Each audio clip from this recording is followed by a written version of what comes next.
My name's Raphael and this is Logan, and today's another episode of the Dojo Media Show. And today we have Zoe Taylor on to talk about owning a hair salon. Hello. So, how long have you been in the hair salon industry?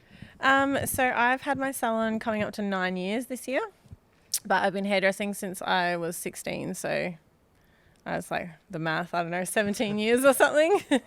That's a long time. What made you originally want to get into hair? I think I've always just been quite creative. Even when I was younger, I was really just always like making things and real artsy. So I've just always been super interested in, and I've always loved beauty as well. Even like when I was a teenager, I was doing like full face of makeup to go to school, and always cut a few of my friends' hair when I was younger. So I've just always been into that sort of thing. So I always, when I was younger, wanted to either do makeup or hair. Yeah. And then that's cool that you knew what you wanted to do. It just came to me, yeah. I was always like a little bit I feel like I was always like a little bit of the like black sheep out of all my friends as well. So I was like the weird one doing weird things with makeup and hair and stuff. I'm those ones though, the ones that are like a little bit of the black sheep in school. They kind of tend to make more friends outside of school. Yeah. Like once all that's over. Once they know their niche. Yeah. Once they find the community, I guess. Yeah, definitely. But so you were cutting hair, working in salons for 8 years before you actually decided to go out and do your own thing. Is that the math? 10 years or something? Yeah. Something like that. That's probably right.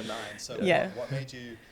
What made you take that leap? Because it can't be an easy thing to do. It's not. Or you're just sick of working for other people. Yeah, pretty much. You just want that freedom to do your own thing. No, I think there's a few things. Growing up, my parents were always self-employed. Yeah. So I think growing up with that was something that was always I think I was just always destined to be self-employed because I just watched them do it their whole life.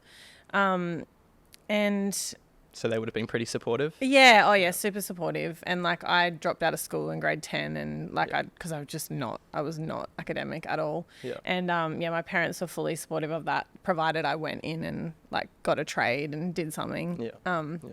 So they were always really supportive of that.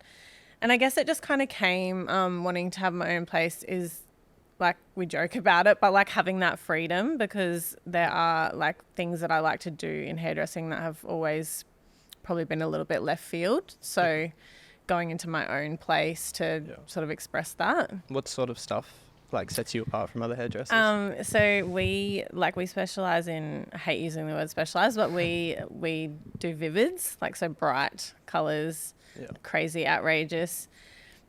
Shout out your Instagram page, because scrolling through that, it's just colours. It's just people with bright colours. Yeah. Where can people find it?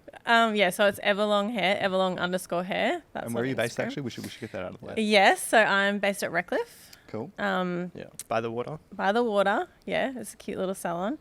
So I actually, the story of how I got my salon was I actually worked for the previous owner who owned the salon that I've currently got now. I started working for her when I was 19, I think, and I was a third year apprentice. So she sort of took me on and I finished my apprenticeship with her, and I stayed working with her for 5 years. And the salon was like this tiny little old lady salon, they'll all come in for the like shampoo and sets like once a week. But it had like such a good vibe, and it had such a good foundation as well that I loved working there, and I loved working for her, and I always sort of just saw that like a little bit of potential in it. Do you have some of the same clients that Yes. I have like one of my clients who comes in once a week. She is 100 in 2 weeks. Wow. 100. She's 100. She still makes her way into your She salon. does. She lives amazing. Up the road, and she walks down every Tuesday morning, and I wash her hair and blow dry it for her. And I've been doing her hair since I started there when I was like 18. I wonder how long she's been going there for. Like probably keep her alive. Yeah, literally. Each week. Oh, so she does. Some colours in her hair? No, she doesn't do colours, sadly. But we just do like a little shampoo. Maybe she should for her 100th birthday. Yes, right. I need to talk her into that. What colour would you recommend for a 100th birthday party? I feel like it's got to be like purple or something. Purple's like my signature colour, so. You don't change yours too much though. You've had yellow since. Yeah, I do change my hair like regularly, but I try to keep it every cut for like a couple of years, just because my poor hair condition. Yeah. What have you had before that? I've had like basically every colour. Yeah, so nice. Prior to yellow, I had purple hair, and I had blue before that, pink before that. Yeah. What's the hardest one to pull off, or does it just matter what your natural hair color is? That's actually a great topic, because that is something that we, when people talk about pulling off colors or like, will it suit me or whatever, we always just put that's just like comes down to confidence. I think anyone can pull anything off. I think you've just got to be confident to do it and just dive in and give it a go. I mean, there's no way that anyone would ever say that yellow hair suits anybody. But you have to make it work. Yeah, you just got to make it work. You're just going to have the confidence to do it. Do people come in wanting different colors, but they're too shy? Yeah, that happens a lot. And you get, like, quite often I've had people book in with me and they come in and they want, it's because they kind of want to try something different, but they're really scared. And so they kind of just want to dip their toe in. So we always start with something quite subtle. You might do like a baby pink or something like that. And then before you know it, they're like, they have like electric orange, like for their next appointment. So it is cool when you get people coming, because you know that they're just scared. Like they're just scared to give it a go, but we'll always encourage it. Sounds like you create a space where people can come in, all different sort of people. Yeah, definitely. That's something that I've really tried to work hard on, is just making it really inclusive to everybody. I just want anyone to feel comfortable coming in no matter what they want. And all my staff all kind of have their own little quirks as well. We're all a little bit alternative. So I feel like that makes people feel comfortable as well, like coming in and just knowing that they can be whoever they want to be. I didn't think about recently, which was brought to my attention, is like all sorts of people have to go get their hair cut, like people with all sorts of neurodivergencies that can't stand being touched kind of thing. And they have to go in there and get touched basically for like an hour at a time. So it's like, it really is... It's not in the job description to like make a safe space and like be kind of a little bit of a counselor, because we're also talking before about the kind of small talk you have with people. Like there's so much more than just cutting hair, right? Yeah, there really is. Do you hear some crazy stories? Oh yeah, you hear some crazy stuff. And I think when you develop like relationships with your clients as well, like when you've been doing their hair for so long, you really can get like quite intimate with them. I wonder if some of them trust you more than some like of their own friends. Probably, because I think the thing with it is like I don't know like any of their friends or family or anything like that. So that it is like so like it's someone that I guess they feel like, they know me because I've been doing their hair for so long, but there's no chance of me like judging or anything like that, because it's always like an objective point of view, because it's just like someone that maybe doesn't really care either way. That's right. You could just come in and be like, I had this argument with my person the other night. Like, what do you think about it? And you could just be like, nah, you're crazy. Exactly. But it's you haven't heard any dangerous stories? Nothing like someone's a criminal? No, like nothing like, well, there's obviously been a lot of stories over the years. The craziest one that just happened recently, I had one of my regular clients come in. It was like Saturday morning, and she came in and she was all like flustered, and she was on the phone, and she like finally got off the phone. She sat down. She's like, oh my God, I'm so sorry. She lives like out in the country, and she's like, oh, my nanny who's out there looking after my kid just got bitten by a brown snake in her sleep. And I was like, what? That's crazy. This is like Saturday morning chit chat. And so she's got like 7 News and stuff like calling her while I'm doing her hair, and like the girl survived. She's okay. But like, it's like I was just like, what? Like, this is crazy. So you hear that sort of stuff. Just like half conversations where you piece it all together and you're like, well, that's insane. Yeah, like what is happening? It's not just about the weather. No, it's absolutely not. Have you found that like the conversations or the relationships have gotten deeper since you've owned the business? Yeah, I think that's something that I really worked on as well. In the beginning. Have to repress yourself at all behind some of the name, or? No, I really try not to, because I think that's how you gain. Oh, I mean, like do you feel like you didn't have to repress yourself anymore in certain ways? Yeah, definitely. Definitely, for sure. Yeah, and that's sort of was like another driving force to like working for myself, is to just be a little bit more myself. Express yourself more. Yeah, exactly. But I think people will relate to that a lot more. And I think building up a clientele, I sort of hit social media pretty hard, like when I first started the salon, just to get myself out there.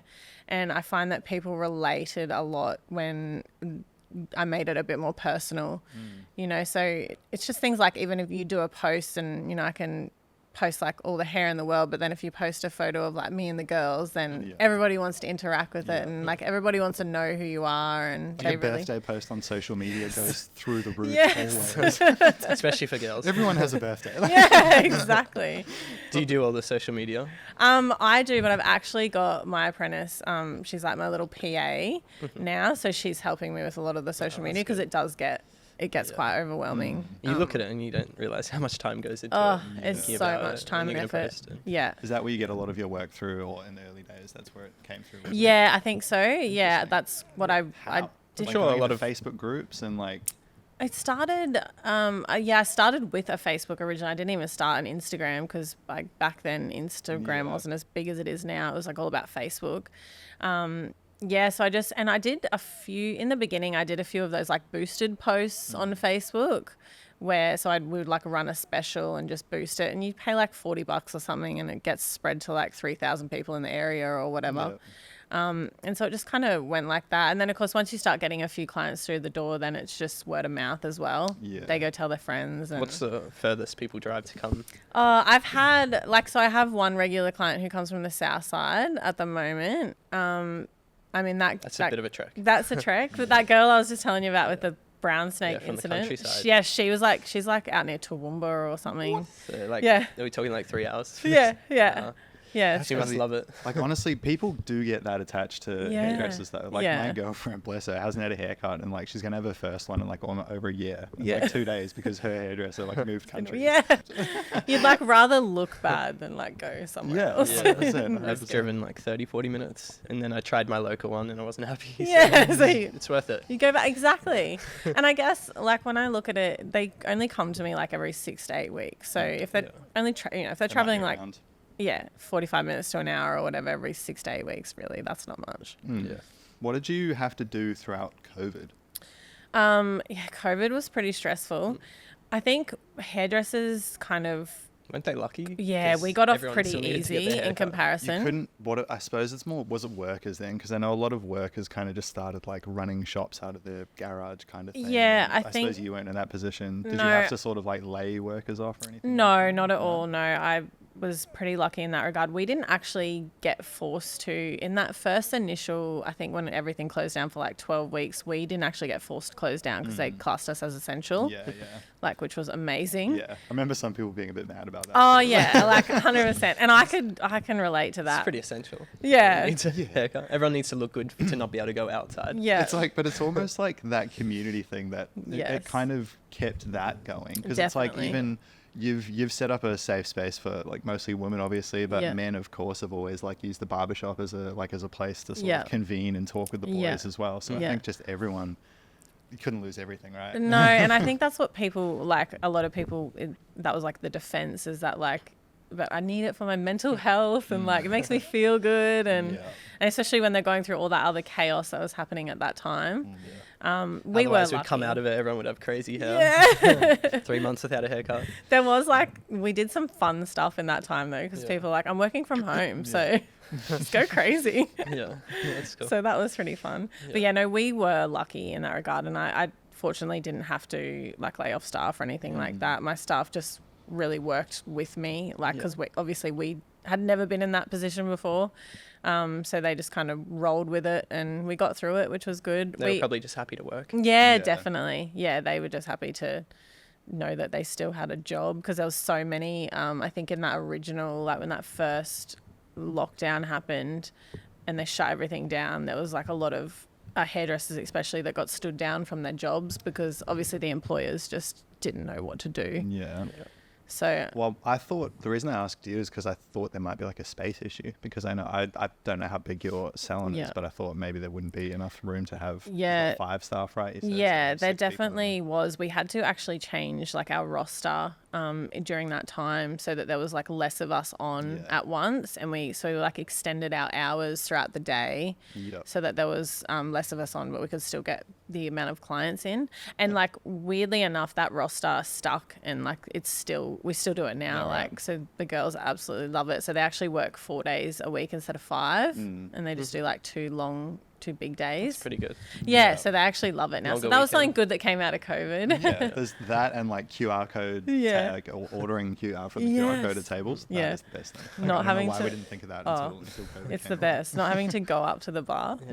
So Yeah. good. For awkward, socially awkward people. Yeah. But you spoke about that you have spoken at events. Yes. Yeah. What sort of events have you spoken at? Yeah, so one of my really close friends runs a platform called Women in Front. So she's like a entrepreneur. She's kind of done everything, and always she sort of builds businesses, sells them, and she's kind of just got her hand in everything. But she's like an advocate for women in business. It's something that she's like super passionate about. So yeah, she runs this platform that basically brings just a network of women together that are, that I guess like for some women that are in business, it can be like quite isolating. And I guess like there's not a lot of support for women in business out there. Like I was lucky that I had a really good support from my parents. I think I wouldn't be where I am without the support from them. And like I said, because they were always self-employed, so they're kind of just like, do it. And they know you can survive. Yeah, just go for it. But yeah, definitely it like is, it's a risk. It's a risk, and it's scary. And I think that's why I bought an established salon that I was familiar with, because not starting from scratch, because that was something that terrified me. But yeah, I think it can just be really isolating being a woman in business if you don't have that support network around you, because not everybody's lucky enough to have great parents or a supportive partner or whatever. So that's what this Women in Front is about. It's just basically to offer that support network. And so they do events and they have like guest speakers, and it's women from like all different sorts of businesses basically. So I've done a few of those. Yeah, just telling your story, and I guess it's not really giving advice, but you're just kind of telling your story and what's worked for you, and then basically just to be there for any other women that are going through. Have you got feedback challenges from people listening to your speech? Yeah, definitely. I have had probably the best feedback I think I have received was dealing with like negativity. So I'm always someone who in my business I've really strive to like kill them with kindness, you know. So if you get like, if you're never going to please everyone, and that's something that you just have to accept, especially in the hair industry. How often do people like walk away clearly pissed off? Luckily, I feel like I don't get that a lot. But I mean, who knows? Probably. I swear, every girl's had an experience where they've walked out crying. 100%. Been like, no, and like I guess shave my head off. Yeah, I guess that's where I've always will encourage them to like talk to me about it. And you know, I actually had someone like who had a complaint like literally just like 2 weeks ago. She didn't like the haircut that I did for her.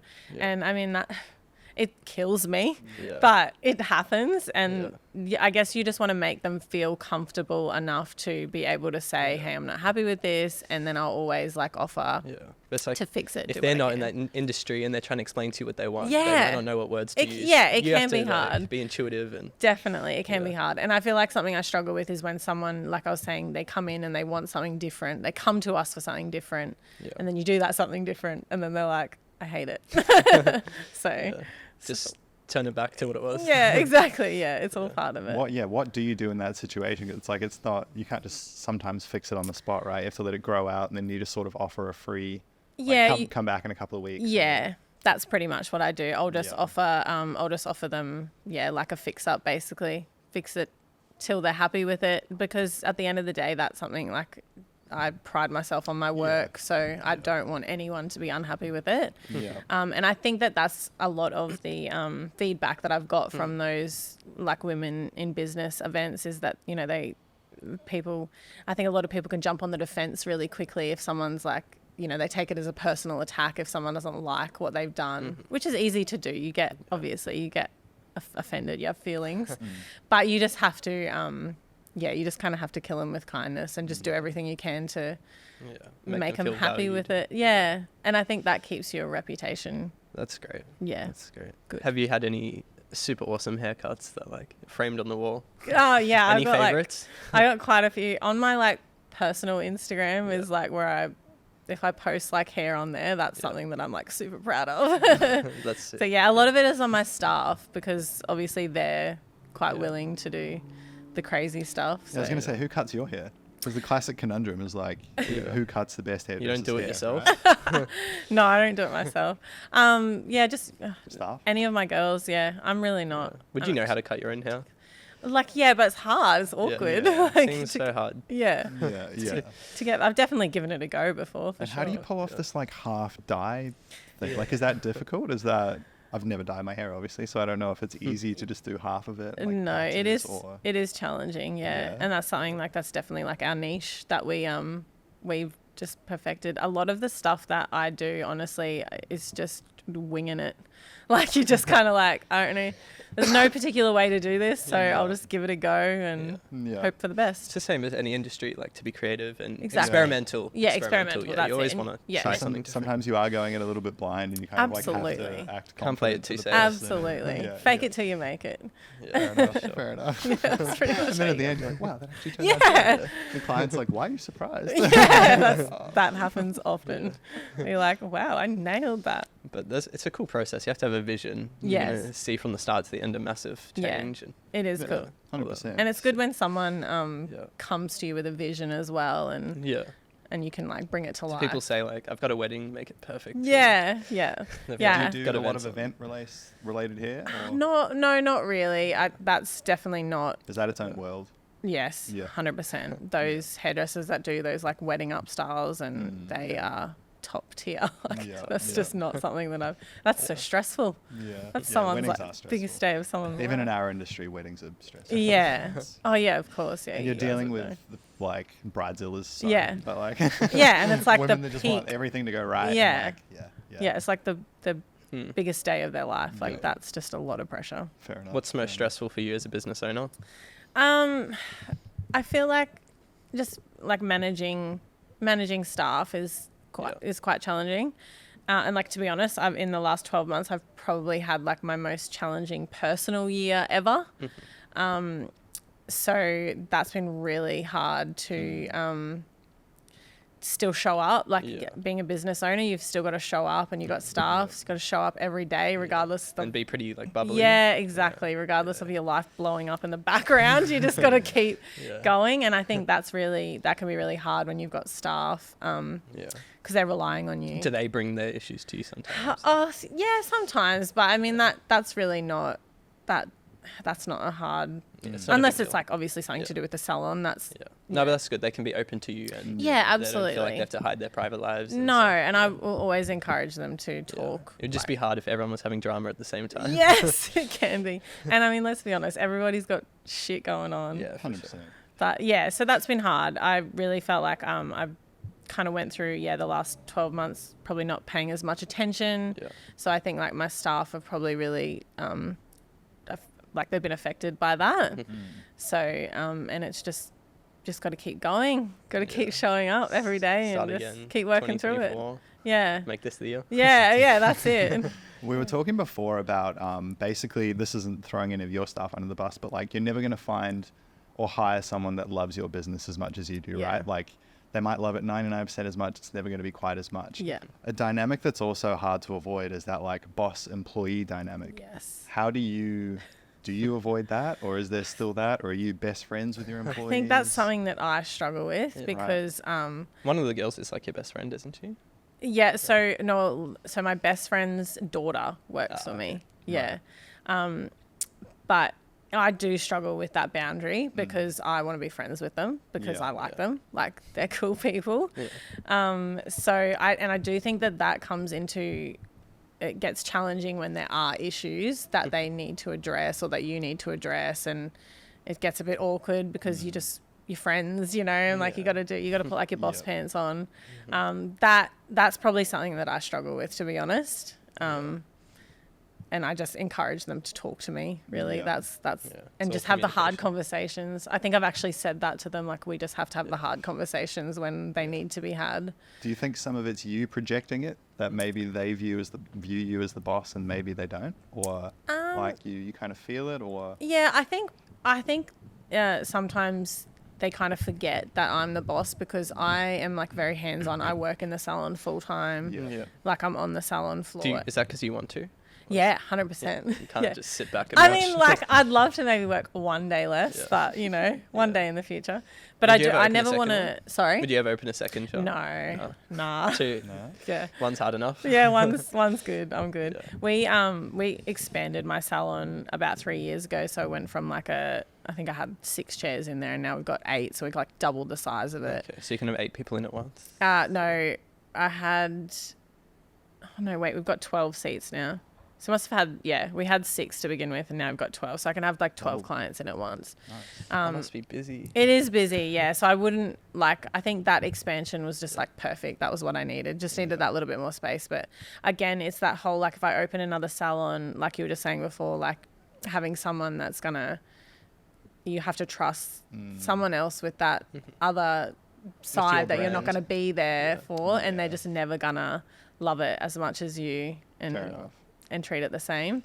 And I mean, that's because if I think about like people that I've worked for in the past, like I would never have. Yeah, you never cared about. Yeah, I know. Like I cared, but not to the point where I was like, this is my baby. Yeah. And it's that emotional attachment when you've worked so hard on building something up, and it's just who I am. Yeah. So, and no one's ever gonna treat it the same. Fair enough. But if you treat them well, and hopefully they do their best, which I think my girls do. They definitely do. Yeah. You do great, girls. Yeah, I do. They're good. Shout out. I was wondering, is it ever like contentious at your salon? Like, do clients ever specifically just want you, and you've got 4 other girls that you're handing them off to? Or do they just ask in general? Can I have this person? They just want them specifically? Yeah. So there is there's something that we call, it's like a request. So if someone can call up and request for you to do it. Yeah. Probably a really big thing about my salon is something that I've always really strived to keep my prices like affordable, because hairdressing is just like out of control at the moment. It's like, which I totally get, because like overheads and the cost of living, like surely it's all the absolutely supplies insane. as well, just going through it's the roof. crazy. Yeah. Like I've had to do 2 price increases in the last 6 months because just to like keep up. How do people respond to that usually? Yeah, they're good. And I think because we do keep it, like I try to keep it pretty affordable from the get-go. So everybody's pretty understanding. But yeah, I just think when you do that, like, so basically I have like a lot of apprentices, like I've got 3 apprentices in my salon, and to be able to keep things affordable, I have to utilize my apprentices. And I think people are like quite happy with that. So generally I'll do like their main, so I'll do their haircuts and I'll do their like color or whatever, their foils, but I'll have my girls do their blow dries and rinse their colors and put their toners on and things like that, because that's just team effort. Yeah. It helps the apprentices too. Absolutely. The ropes, It's just like a well-oiled machine. Yeah. No, I think that's pretty reasonable though. Like simple things like washing hair, drying hair. Yeah, and people are cool with that as long as like they're getting you for like the big things, like they obviously want you to cut their hair and whatever, and you just communicate with them. But everybody's pretty okay with that. But that is pretty common, like for people to request you to do it. Yeah. They come to the salon just to see a specific stylist. And how much are you the face of your business, if that makes sense? Do you sort of close the door at night and sort of forget about it, or like everywhere you go you're No, it literally never stops. It's like 24/7. That's awesome. I mean, you must want a break sometimes. Sometimes sometimes it gets a lot. So what happens if you do want a 2-week holiday now? Have you got you trust your staff enough to Yeah, definitely. My girls, I'm actually going away next weekend. Nice. For my birthday, and my girls will have it under control. And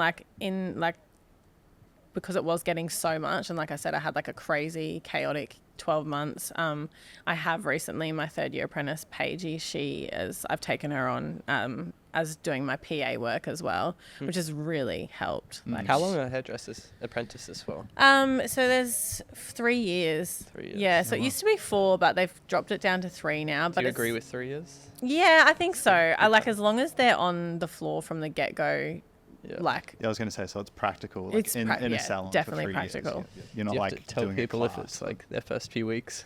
This Um, person's new and they're going to be yeah, like, cutting your hair. yeah, kind of. Yeah, how do you Yeah. divvy those jobs out? So You just kind of start with do you like, just let the 100-year-old woman come in and get the no, you just start with like the basic stuff. So I'll never have like my girls cutting someone's hair before they're Yeah. able to. But it's just starting with the basic stuff like washing hair and things like that. You just got to throw them in the deep end. That's pretty much how it goes with hairdressing. Yeah. No, it does kind of seem like one of those jobs, and it kind of seems like you probably have to fuck up once and have someone kind of like go off at you really to do. kind of understand what that's like. And Yeah. then you know. Yeah, but you'll fuck up more than once. Yeah. Like, Yeah. I fuck up all the Well, time. how many do you do in one day? How many people? How many clients? Clients. On like one of our 12-hour days, I'd probably do like 10, I'd say. Yeah. Wow. But it's colour jobs, so they're in there for hours. Yeah. Like 95% of our clientele is colour. So it's How long rare. does that take? Oh, like 4 hours on average. So it's rare that you would have like a person come in just for a haircut in our Is salon. it guys as well? Yeah, we do take, like, we obviously don't get many guys, but we obviously will 100% accept I men. might come in and try. Yeah, go for it. It is a very, like, it's a, Cross the tips. I don't know what would suit me.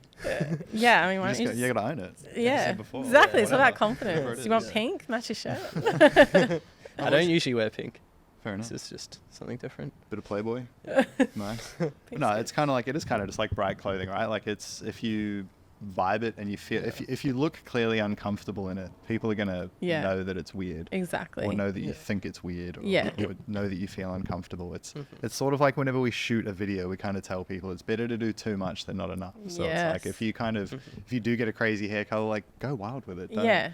Don't like do a little strip under Yeah. here that's pink, and then Yeah, people just like go see it all when in. it blows in the wind, Yeah. and you're like, a little bit of pink hair. Yeah, just go all in. Yeah, But yeah, like yeah. some people do, you feel like I said, some people have to like just dip their toe in. 100%. But usually once they do that, then it's They get Yeah. addicted. Yeah, Do it's- people get really addicted? 100%. Yeah. They're like, It's every easy to week get I want a new addicted. color. Yeah, it is. I've known some people that change their hair color very frequently. Yeah. Wait, have you ever Can't had to be- tell someone to slow down? Definitely. Like, yeah. It's bad for your hair to change Yeah. it too much. Because it is really quite bad for your hair, right? It can be, like, depending what you're doing, but definitely with like lightening and bleaching and things Is like that moving in a different direction? Like, are there chemicals that can make it less damaging, or it's not really happening? Not really. Bleach is Really? bleach. Yeah. I don't think there's ever going to be like a miracle cure for that, as much as it would make my life so much easier. Yeah. I don't think there is. There was a couple of things that came on the market a few years ago, but nothing that's like full game changer.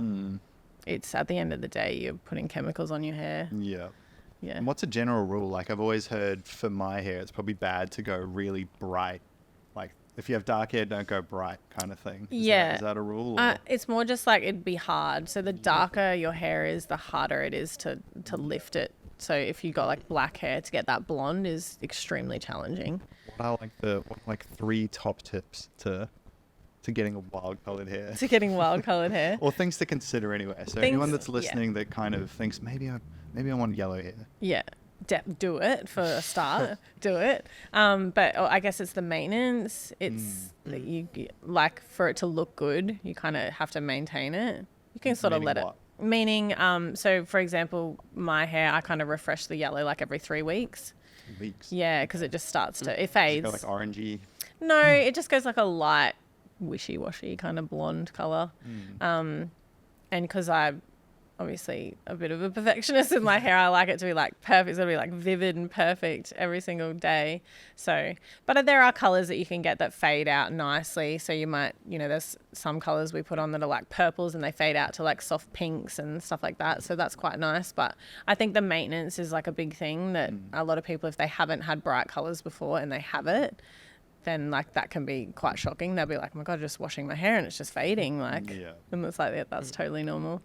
And then the commitment to obviously doing it as well. It can be quite a challenge to get to. If you've got natural hair and you want to go yellow, it's going to be a bit of a process. Yeah. So yeah, that's something to consider. But also just do it. Yeah. Just give it a go. Yeah, just give it a You might go. hate it at the end of the day. It's just And you can change it. Yeah. Yeah. You can just always colour It's not, straight it's over not it. like a tattoo. No, exactly. It's not can change it. permanent. Yeah. Yeah. What are some other unique things about your store, like the Halloween dress up? Yeah, so I'm like a huge fan of Halloween, and I love Even horror. your top now has got. Yeah. Rob Zombie? What? Oh yeah. It is, Zombie. yeah. Yeah, she's fitting.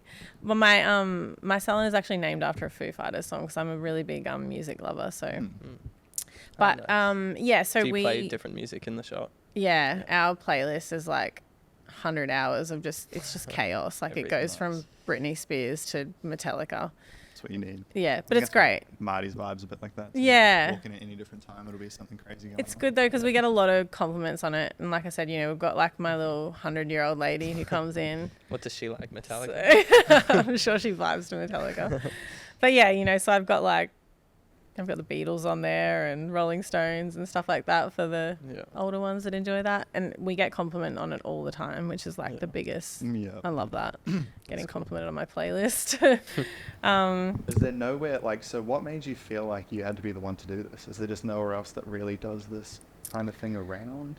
I just feel like I never kind of set out to do it. It was just something that I wanted to do and that I enjoyed doing. And it wasn't kind of like, I'm going to build this salon that just does vivids and stuff like that. It just kind of didn't go that way. I think it's just because that's what I've always loved and that's what I've been passionate about and that's what you kind of attract. Yeah. So when I went in there and we still do like a lot of, as I said, it's like very inclusive. We still do like blondes and brunettes and all that sort of stuff. But I think it's just people knowing that they can come to us for like their most outrageous desires.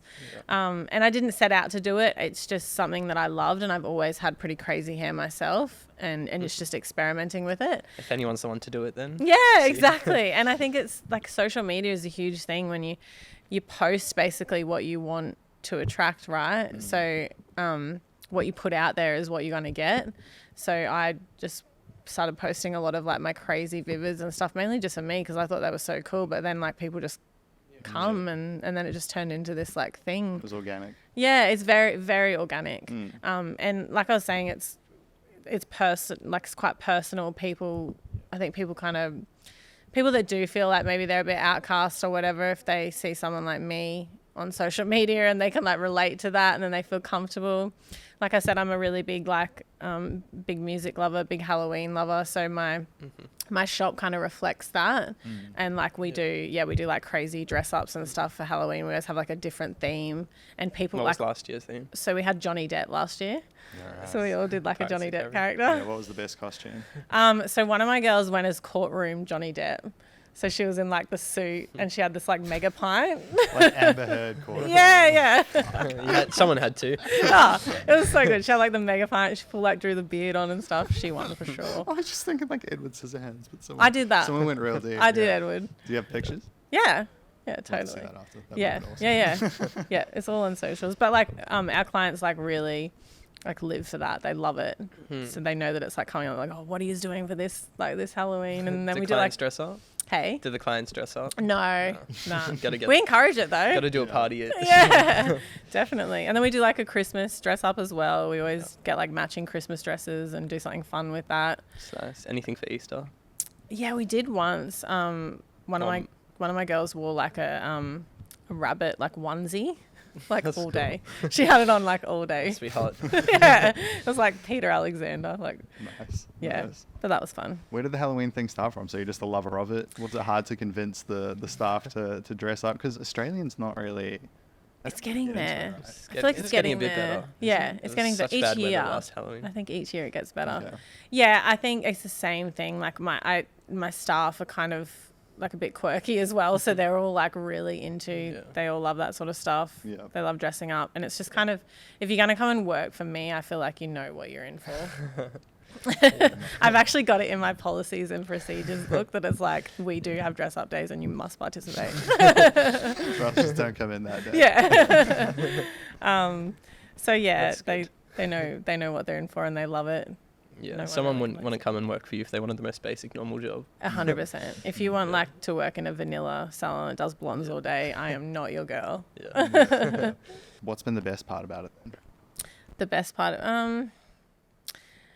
it's just really it's rewarding, I think, especially having like creating somewhere that like people you're creating that like safe space for people, and I just knowing that there's people out there that can relate to you, you know, that are relatable and they can come in and feel really comfortable and do what, because I was like that growing up as well. I was always like I said, I was a little bit of, my friends were always amazing and I was never left out or anything like that, but I was definitely always like probably a bit of the weird one. Had like weird interests. I was like into horror movies and stuff like that, and they all just thought I was weird. People have such a weird view on that though. Like horror movies are fine. They are, right? I don't know. That's a run I could go on for sure. But I know so many people have felt self-conscious that I know of because they've been like, I like horror movies and people think it's weird. Yeah, right. It's fine. I don't see anything Especially when I was like 13 years old and I was like making my friends watch Scream or something. Like, come on, watch it with me. It's a niche interest, right? Doing the real life stuff. Yeah, exactly. Exactly. But I think maybe some people think, why do you better than like getting out it? your own Ouija boards. Yeah.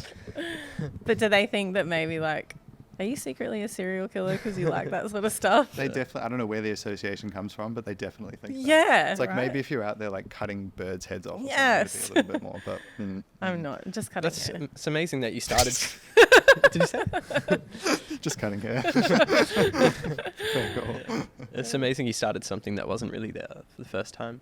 Yeah. Something new, something different Yeah. in Brisbane. Yeah. It is, Yeah.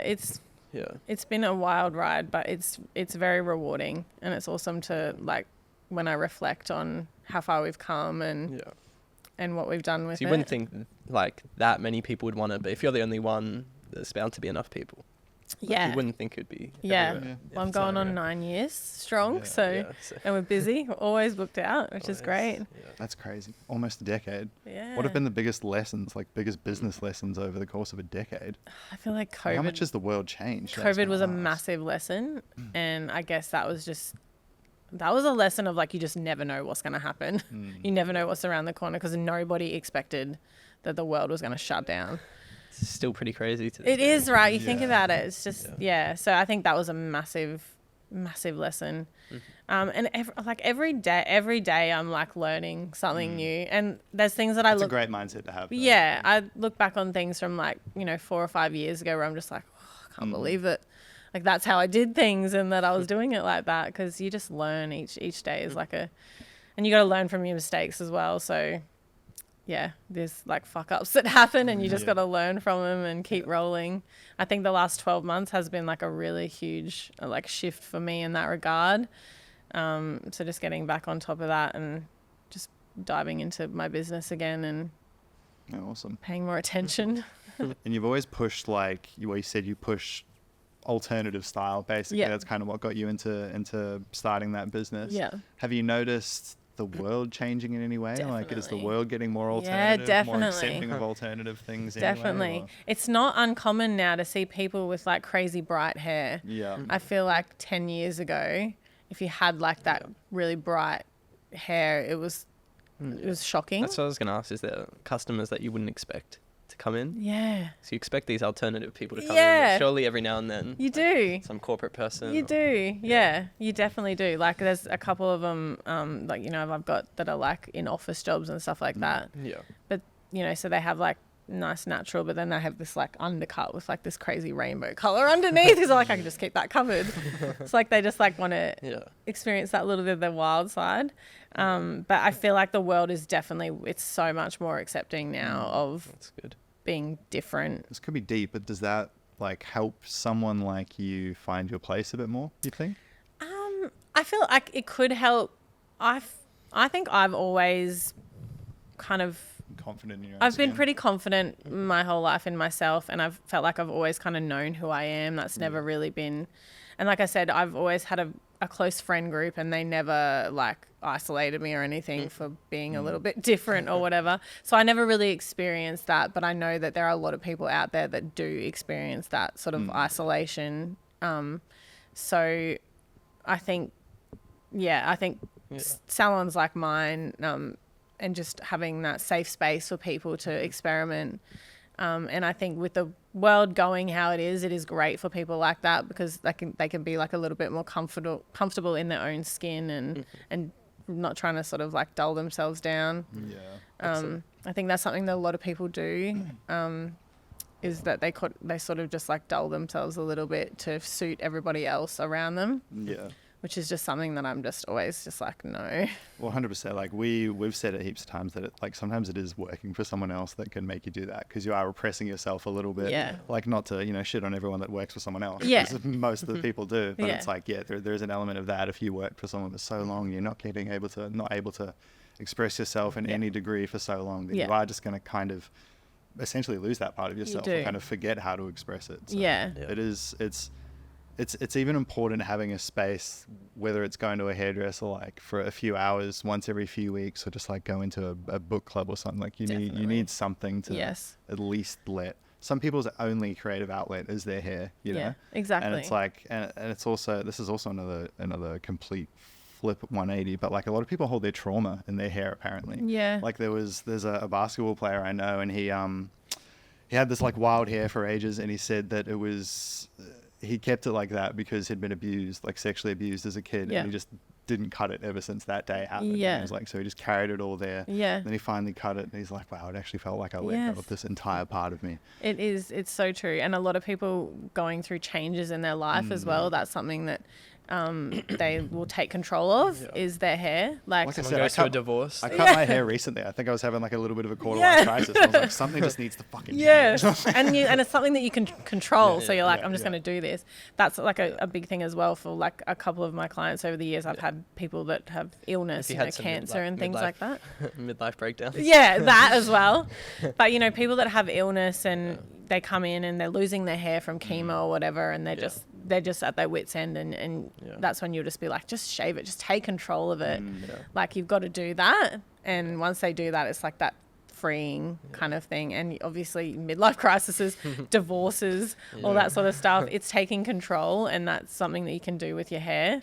And your hair is like, I don't know, it's like, it's liberating when you can do that. And it's a thing too of like, when it looks good, you're like, yes, I look good. Like, you feel good. If it looks bad, then you feel bad. Exactly. It's such a weird, I don't know why. Like, what's your theory? Why does it have? Is it because it's so close to our brain? It's just such a big, like, it just changes your look a lot. It does, right? It's just a big part of a person. Like, you take someone's hair away, it'll completely change. But it's like, even when you run your fingers through your hair and it's greasy, and then you just feel gross. Like, all of you feels greasy all of a sudden. Like, there's something to it.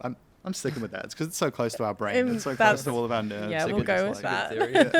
Maybe. Go with that Scientist on next time too. Someone can debunk that. Well, don't you find out, like, allergies? A really good way to find out if you have allergies is through your hair. Yeah, definitely. Yeah, and I'm pretty sure like the most accurate drug tests are through your hair as well. Yeah. Which is hair follicle test. Yeah. What's the youngest people that come to you? The youngest people. Yeah, are you allowed to do 10-year-olds, 12-year-olds? Yeah, we have like a lot of our clients bring their children in. Dye their hair. Yeah, school holidays. Yeah. That's fun. Yeah. Like, they'll come in and they'll be like, oh, she wants pink hair for school holidays. Like, cool, go nuts.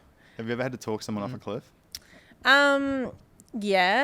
Yeah, definitely. And what's the case? Like, you just really think, I'm sorry, love, the colour's not going to work, or like what? Yeah, a lot of the time it's condition, like the condition of the hair. Right. They just want you to like bleach the hell out of it. And you're just like, too much. It's not going to survive. You have to just really, you got to talk people off the edge then. So they're just like, just do it, just bleach it. Well, we had the oldest person, like, what is the youngest? Have you had 8-year-old, 6-year-old? To colour hair? Yeah, probably 7 or 8 for colour. 7 or 8. And it's usually just like the... Can they sit still?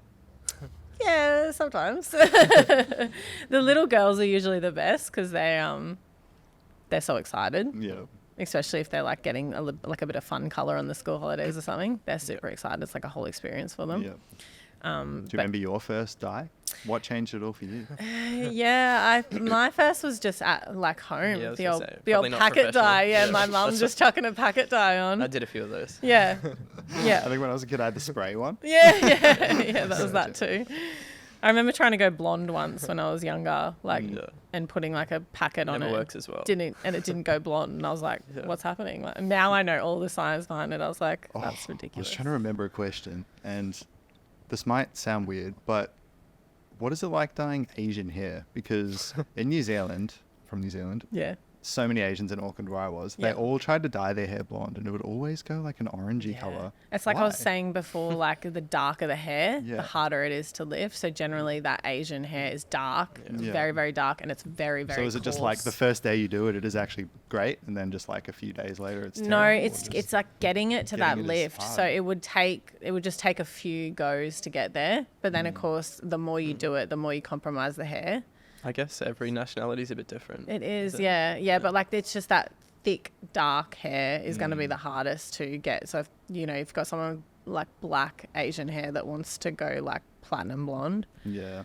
it's just like hard no. Not Yeah. gonna What happen. about blondes getting dark colours? Is that easy? That's easy. Yeah. Going dark is easy. Yeah. Yeah, that's a dream.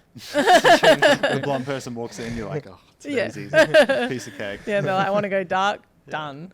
Do you ever do like combinations of wild hairstyles as well, like mullets with just crazy? Yeah. Like what's A rainbow mullet?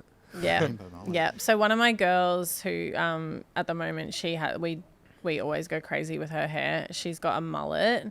So she's actually got some extensions in her hair to like make the mullet even more dramatic. And we do like this clipped like fringe. So it's like this real blunt and like shaved under the sides, real short on top. And it's like peach and black. It's a vibe. I gotta see that. It's very cool. Yeah. It's on our socials. But yeah, it's super cool. We always have so much fun with her hair. She loves a mullet. Nice. Yeah. But just thinking about community again, so you try to build a community within your own salon. Yeah.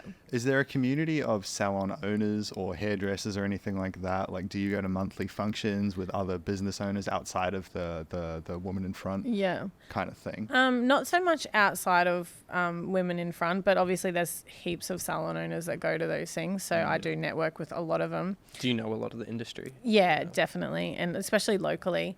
But that's sort of something that came out of COVID as well. I feel like when COVID happened and everything kind of blew up, a lot of People ringing you up being like, how are you coping? yes, literally. Yeah. So like so many of the salon owners in the local area were all like reaching out to each other, just like, So what are you doing? people are not competitive? Yeah, not too so Or much has anymore. that stuck since COVID?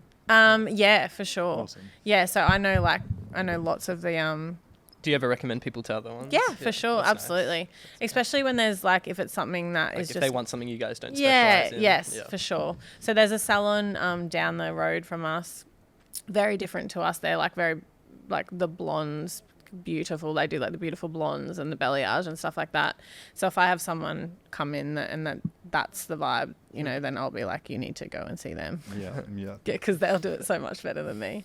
But yeah, I think that was something really good that came out of COVID as well, was that we all sort of networked together and now we all stay in touch, and it's really not competitive like it used to be, which I think is just something that comes from things like that Women in Front platform. People are like building these communities. Yeah. I think it's just, which is great. It's so much nicer to not have that competitive. Well, I think people need to realize, like, the person that you recommended the haircut for, like, they wouldn't have had that job before you. Yeah. And it's like, maybe for every job you take from them, you also recommend them. So it's like, it's a Exactly. weird, everyone needs a haircut. There's so many heads out there. It's That's such a exactly weird- right. Like we're never, there's plenty. Sounds to like go you've always around. been busy, so it's not something to Yeah, stress there's about. plenty to go It's around. not like- But the same goes, like we have quite a few of those salons locally that will recommend people to us if someone wants something crazy. Yeah. So you got to go to those girls. Is it common for hair salon owners to not finish school? Or is that...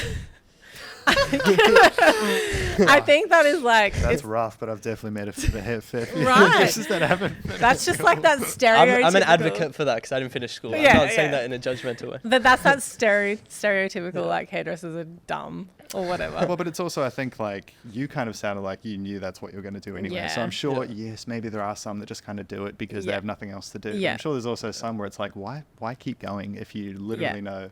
Like, I remember deans at my school would tell some other kids to, like, drop out. It's like, Yeah. just go get a trade. Like, Yeah. you're not, like, it kind of sounds bad Yeah. like, on paper, but then you're like, actually, it's kind of sound advice. Like, yeah. Yeah. why I think waste it's time? the creative, Yeah. the creative mind as well. Like, so hairdressers, like, Just like a different way of thinking from being in school. Like, you can exactly. go It's out like and creative Use your mind. hands and Yeah. stuff. And We're not like, Yeah. we're not built to Much sit. more social as well. Yeah, like you don't want to sit and read books and stuff like that. So it's that like, it's almost like that ADHD creative mind where like, yeah. it's just much better for us to not be at school. And you get to keep the high school gossip.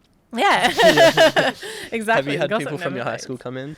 Hey. Have you had classmates come in? Yeah. I have like quite a few, and now I've got some clients who are like wives of guys that I went to school with, and they hear about my salon, so they send their wife to me or whatever, which is really cool. Awesome. It's like that community thing again. Like I think a lot of people really like to support small business and local business. If it's someone that like especially that you've known, trust you more. They want to see you succeed. Yeah. So. It's actually surprising because it's almost nerve-wracking. There was definitely a part, even with doing this podcast, there was a part of me that was kind of like, I wonder what people are going to think, Like, are people going to be like, what is this guy doing, But then, like, I haven't had one negative message. I've only had positive messages from people being like, Dan, that's sick, man. Like, love this episode, whatever, love you doing.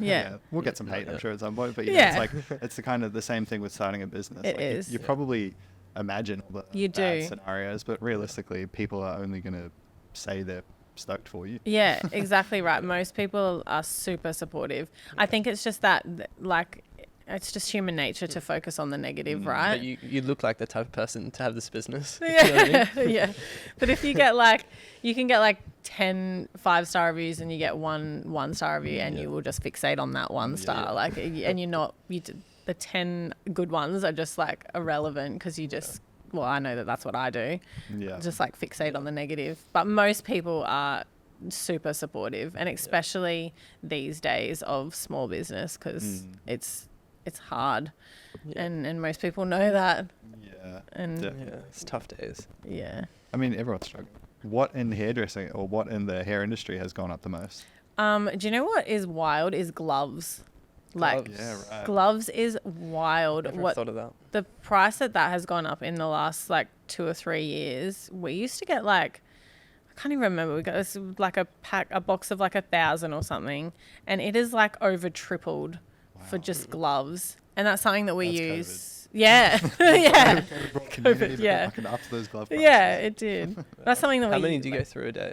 Oh God. Is it just one for each? Yeah. Basically, because you can't reuse them, so so we would go through a lot of gloves. 50 to 100 a day. Yeah, probably. Yeah, 50, I'd say.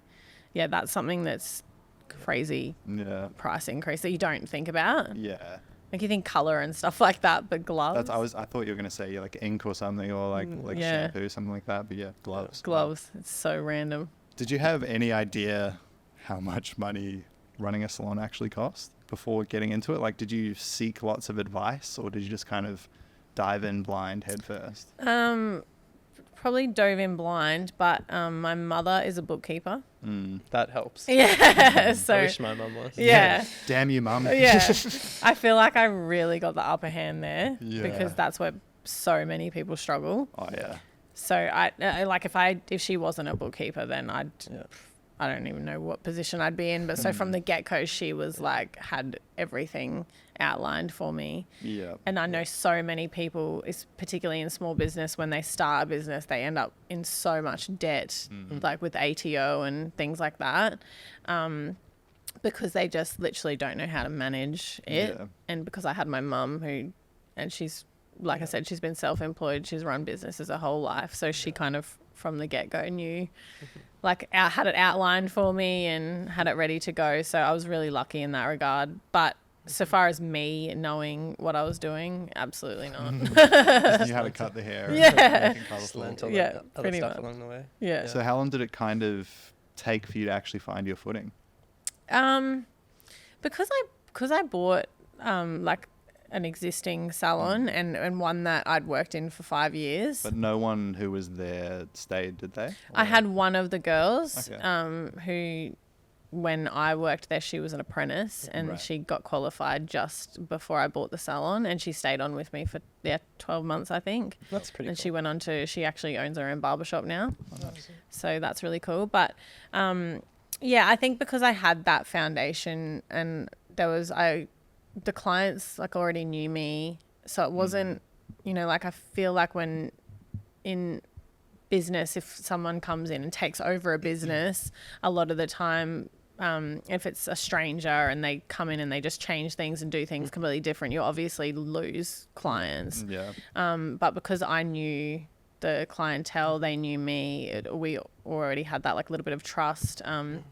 And when I bought the salon, the lady that I bought it off, she actually stayed on working for me for 12 months, just casually, just to help like the transition, which I think was really like a good move, because again, it made clients feel comfortable that I wasn't just coming in and changing everything, because I did change. Like I said, it was a little old lady salon. So that's what I was going to ask. Like, how different was it really? What did you very do? different. Up the whole place. Yeah, you had to overhaul it.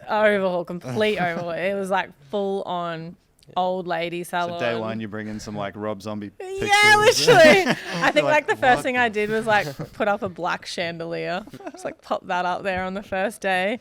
And then I changed the name of it like straight away. But we did kind of keep answering the phone and stuff like that with the old name. Oh, so you had the same number. Yeah. I was just like, I feel like I was quite smart with the transition of it. I was very careful to not just completely. Yeah, you could have just been like new name, new business Yeah. entirely. Like, Yeah. So we just sort of like slowly, and even with the renovations and stuff like that, I sort of like slowly built into it. And then when we renovated it 2-3 years ago and I expanded it, that was when I kind of just went all in with me. I like how you have the scissor tattoos. Oh, thank you. If we got a lens or something. How do you feel about the location? Like, for people that don't know, Redcliffe's 35 minutes out of the city, way more coastal.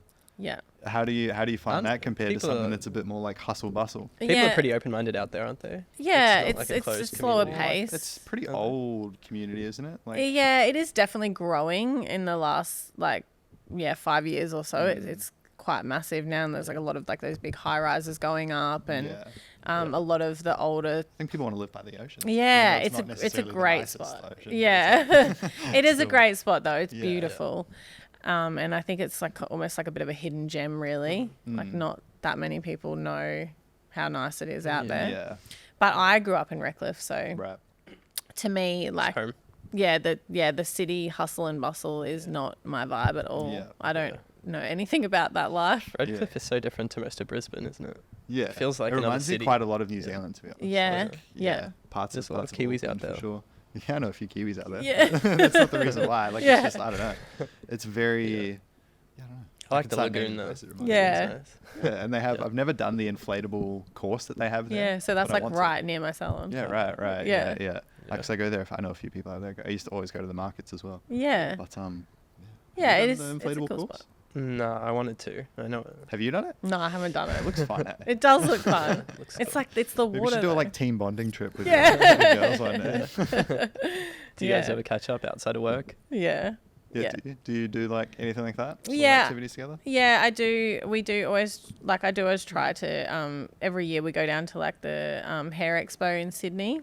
Oh, that's nice. So I take the team down there, and that's, I mean, like, it's a fun expo, but that's more of like a team bonding sort of thing more than anything. They They have would like, really love that. yeah, it is. It's a really fun How weekend. long do you go for? Oh, what weekend? Yeah, weekend. Yeah, so it's usually like 2 or 3 days, and the hair expo organizers do they have like this big party on one of the nights, which brings like all of the hairdressers together, so everyone gets all dressed up, and that's really fun. You get to network with a lot of other Is that hairdressers. the biggest expo in Australia?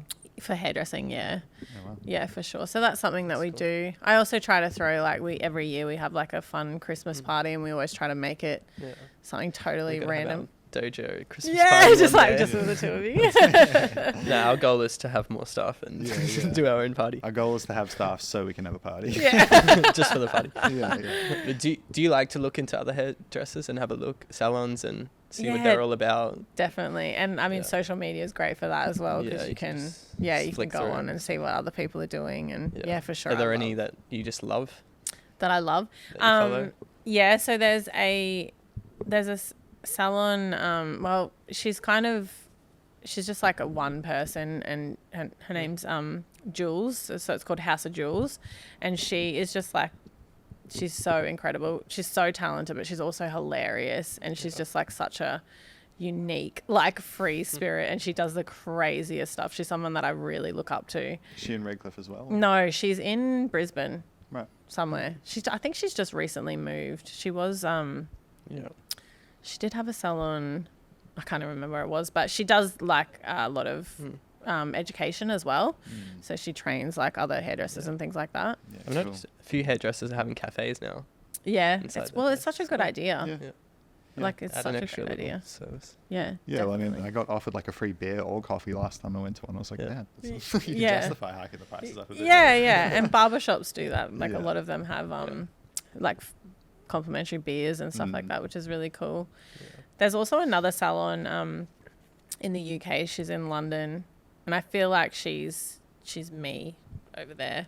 Like, her The salon, British version of you. her salon's actually called Not Another Salon, which is just like so perfect. Just imagining you with a British accent. There's a barber on the north side called Death by Mullets. Yeah. I always pass that. Someone was just telling me what about is that the name? other day. Like Banyo? I think around that, yeah. Yeah, Do they only yeah. do mullets? Maybe. Or maybe they kill you if you come in for a mullet. That's pretty cool. Yeah, that's No, cool. some names are great. Yeah. There's oh no, I forgot. It's like Notorious something, and he's just like super into hip hop, so it's like Yeah. heaps of Biggie Small stuff. Yeah. I think it is Notorious Barbershop. That's a cool one too. It's Some that cool. have a cool vibe. It just like Yeah. that's half of what invites you in. Even like this Yeah. this place here, like you Yeah. just kind of you see it and you kind of want to go in just from how nice it looks. Shout Yeah. out to Marty. Yeah, shout out to Mike. But look, it sounds like you're killing it. What are your goals? Like, what are you striving for? What's next? What is there anything next? Are you pretty happy? Like, like, I'm really happy with where my salon is. Yeah. Obviously just want to keep that cruising along.